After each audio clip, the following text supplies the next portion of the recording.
Good morning everyone welcome back to my channel to a new blog. আশা করি তোমরা সকলেই ভালো আছো আর আমিও ভালো আছি। আজ শনিবার, এখন ঘড়িতে প্রায় 7:30। আমরা স্নান টান করে দুজনে রেডি হয়ে নিয়ে বেরিয়ে পড়েছি।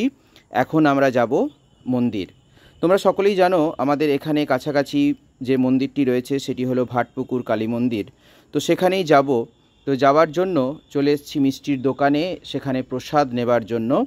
প্রসাদ কিনে নেব এবং কিনে নিয়ে আমরা যাব মন্দিরে। কিছুদিন হলো প্রতি শনিবারই আমি সকালবেলা মন্দিরে যাই।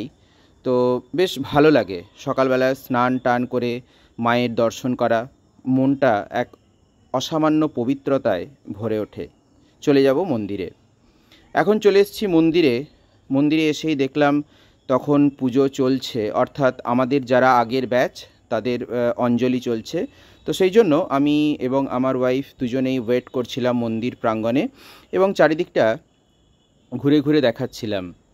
এই দিকটা হলো শ্মশান রয়েছে এবং তার সাথে রয়েছে ভৈরব মন্দির।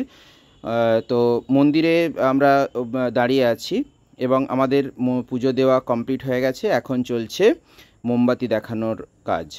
তো মায়ের উদ্দেশ্যে ধূপ এবং মোমবাতি দেখিয়ে নেব এবং দেখিয়ে নেওয়ার পরে আমি চলে যাব ভৈরব মন্দিরে। সেখানে শ্মশান এবং তার পাশে ভৈরব মন্দির দুটোই ছিল। তো ধূপ দেখানো প্রায় হয়ে গেছে, এখন আমি যাব ভৈরব মন্দিরে। এটি হলো আমাদের এখানের কাল ভৈরব মন্দির। বিষ্ণুপুরে যারা থাকো তারা সকলেই জানো ভাটপুকুর কালী মন্দির সংলগ্ন কাল ভৈরব মন্দিরে। তো এখানে আমি প্রণাম করে নিলাম এবং ধূপ টুপ দেখিয়ে নিয়ে এবার চলে যাব ছিন্নমস্তা মন্দিরে। চলে এসেছি ছিন্নমস্তা মন্দিরে। সেখানে এসেই দেখলাম বাঁশ বাঁধা হয়ে গেছে সুন্দরভাবে। 13ই শ্রাবণ ছিন্নমস্তা মন্দিরের প্রতিষ্ঠা দিবস, সেই উপলক্ষে বাঁশ বাঁধা হচ্ছিল এবং সেখানে সেদিন এক মহাযজ্ঞের আয়োজন করা হয়েছে। প্রচুর মানুষ সেখানে প্রসাদ পাবে। তো চলে এসেছি মন্দিরে এবং মন্দিরে এসেই ঘণ্টা, মন্দির প্রাঙ্গণে ঘণ্টা বাজানো হচ্ছে। তো মন্দিরের ভেতরে ছবি তোলা নিষেধ। বাড়ি এসেই দেখলাম বৃষ্টি শুরু হয়ে গেছে।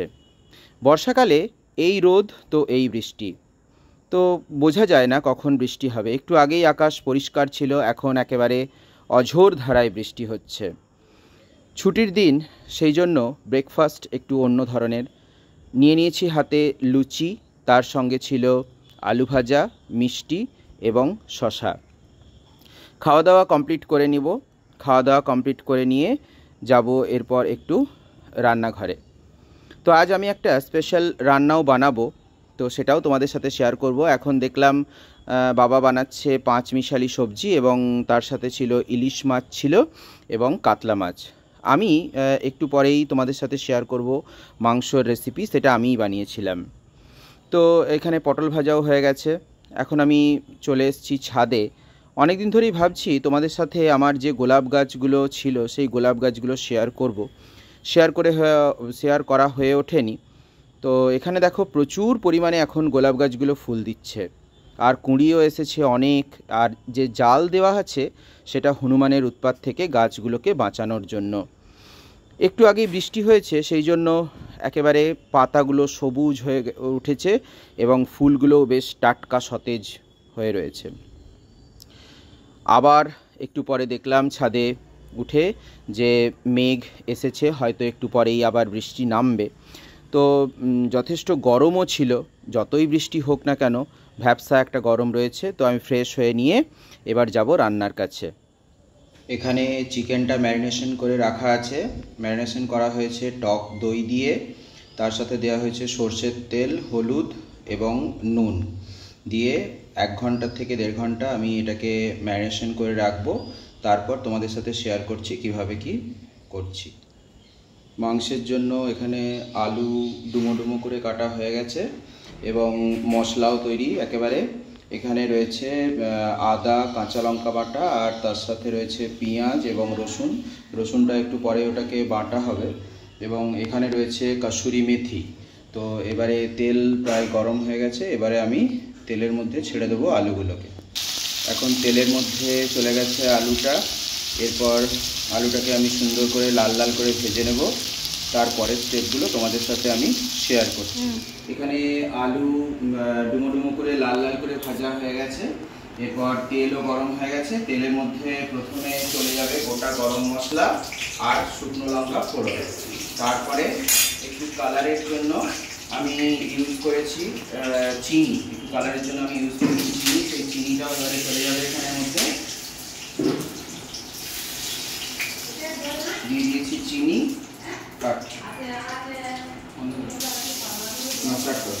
এখন চলে যাচ্ছে পেঁয়াজ। পেঁয়াজ দিয়ে দিয়েছি তেলের মধ্যে। এবারে আমি পেঁয়াজটাকে সুন্দর করে লাল লাল করে ভেজে নেব। এখন চলছে পেঁয়াজ ভাজা। ক্যামেরাম্যান পেঁয়াজের দিকে ফোকাস করো। সুন্দর করে পেঁয়াজটাকে ভাজা হয়ে যাচ্ছে। পেঁয়াজ প্রায় লাল লাল করে ভাজা হয়ে গেছে। এখন চলে যাবে রসুন বাটা। রসুনটাকে একটুখানি ভাজার পরে তারপর আমি দেব যে বাটা মশলাটা আমি করে রেখেছিলাম, আদা আর কাঁচা লঙ্কার পেস্ট, সেই আদা কাঁচা লঙ্কার পেস্টটা দিয়ে দেবো। রসুন আর আদা সুন্দর করে ভাজা হয়ে গেছে। এরপর আমি একটা থিক পেস্ট বানিয়ে নিয়েছি, সেটা হচ্ছে হলুদ, জিরে গুঁড়ো এবং আদা গুঁড়ো। এটা আমি একটু পরে দেব। তার আগে আমি যে আদা আর কাঁচা লঙ্কার পেস্টটা দিয়ে রেখেছিলাম সেটা এখন চলে যাবে মাংসের মধ্যে, মশলার মধ্যে চলে গেল। এবার সুন্দর করে এটাকে ভাজবো। এবার ভাজা হয়ে গেলে তারপরে আমি দেব এই যে পেস্টটা বানিয়ে রেখেছি, এই পেস্টটা এরপর আমি তোমরা এখানে সুন্দর করে মশলাটা কষানো হয়ে গেছে এবং মশলার সঙ্গে প্রায় সুন্দর করে তেলও ছেড়ে দিয়েছে মশলাটা। এরপর আমি যে চিকেনটা এখানে ম্যারিনেশন করে রেখেছিলাম, এই চিকেনটা এবারে চলে যাবে তোমার এই কড়াইয়ে চলে যাবে। এখন আমি দিয়ে দিচ্ছি চিকেনটা আস্তে আস্তে। তখন কিন্তু তোমাদের ফ্লেমটা কিন্তু হাই ফ্লেমে রাখতে হবে। যখন চিকেনটা দেবে তখন হাই ফ্লেমে চিকেনটাকে রাখতে হবে। চিকেনটা দেওয়া হয়ে গেছে। এবার আমি সুন্দর করে এটাকে কষাবো।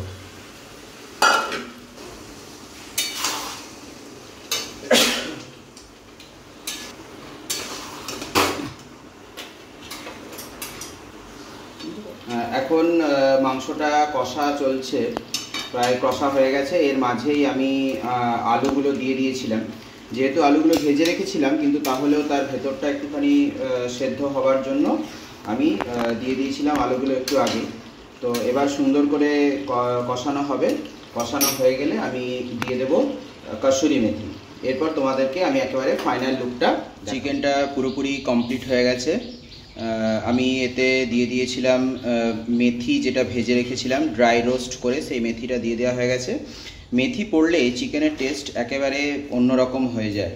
তো যে কোনো চিকেনেই মেথি পাতা দিলে কিন্তু খেতে খুব সুন্দর লাগে। তো আমিও দিয়ে দিয়েছি মেথি পাতা। তো এরপর তোমাদের সাথে আবার দেখা করছি পরে। দুপুরবেলা খাওয়া দাওয়া কমপ্লিট করে এখন আমি এবং আমার ওয়াইফ দুজনে বেরিয়ে পড়েছি ঘুরতে। এটা তোমাদের কাছে সকলেরই একটা পরিচিত জায়গা। এটি হলো পোড়ামাটির হাট। প্রতি শনিবার এবং রবিবার এখানে এক হাট বসে। তো সেখানে প্রচুর মানুষ আসে জিনিসপত্র কেনার জন্য এবং বিক্রি করার জন্য। তো এই হাটকে কেন্দ্র করে বিভিন্ন মানুষ অনেক রুজিরুটির ব্যবস্থা করে নিয়েছে নিজেদেরই। তো সেখানে বিভিন্ন ধরনের জিনিসপত্র ছিল, হ্যান্ডমেড জিনিস। তো এখানে এই কানেরগুলো দেখছিল, তো খুব সুন্দর ছিল কানেরগুলো। কয়েকটা পছন্দ হয়েছিল, তো নিয়েছিলাম কানেরগুলো। তো সেটা দেখাচ্ছি। এই কানেরটা আমার ওয়াইফ পছন্দ করেছে এবং নিয়েও ছিল।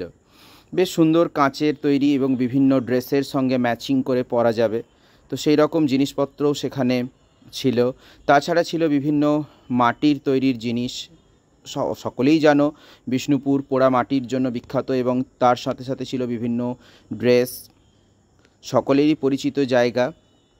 তো বেশ সুন্দর, ওয়েদারটাও ভালো ছিল, বিকেলবেলা হাওয়া দিচ্ছিল খুব সুন্দর এবং ঘুরতেও বেশ ভালো লাগছিল। এখানে যে জিনিসগুলো এইগুলো দেখতে পাচ্ছ, এগুলো বেশ সুন্দর ছিল, শাঁখের জিনিস ছিল। তো আমাদের জিনিসপত্র মোটামুটি নেওয়া হয়ে গেছে। এখন আমরা ঘুরছিলাম। তো পেছনে দেখতে পাচ্ছ জোড়া মন্দির। সকলেই জানো পোড়ামাটির হাটের এই জোড়া মন্দিরকে। তো মন্দিরের দিকে একটুখানি গেলাম। গিয়ে দেখছিলাম এবং ফিল করছিলাম চারিদিকটা। ওয়েদারটা খুব সুন্দর ছিল এবং নিজেদের মধ্যে কথাবার্তা বলছিলাম। এখন আমরা হাঁটছি এবং প্রায় কথাবার্তা চলছে এবং কথাবার্তা বলে আমরা গল্প করতে করতে আমরা গিয়েছিলাম আইসক্রিমের দোকানে। আইসক্রিম খাওয়া হয়ে গেছে, এখন আমরা চলে যাব একটু ফলের বাজারে।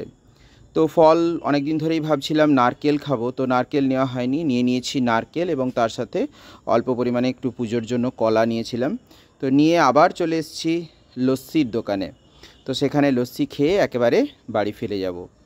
যদি তোমাদের ভিডিওগুলো আমার ভালো লাগছে তাহলে তোমরা প্লিজ আমার পাশে থেকো। ধন্যবাদ।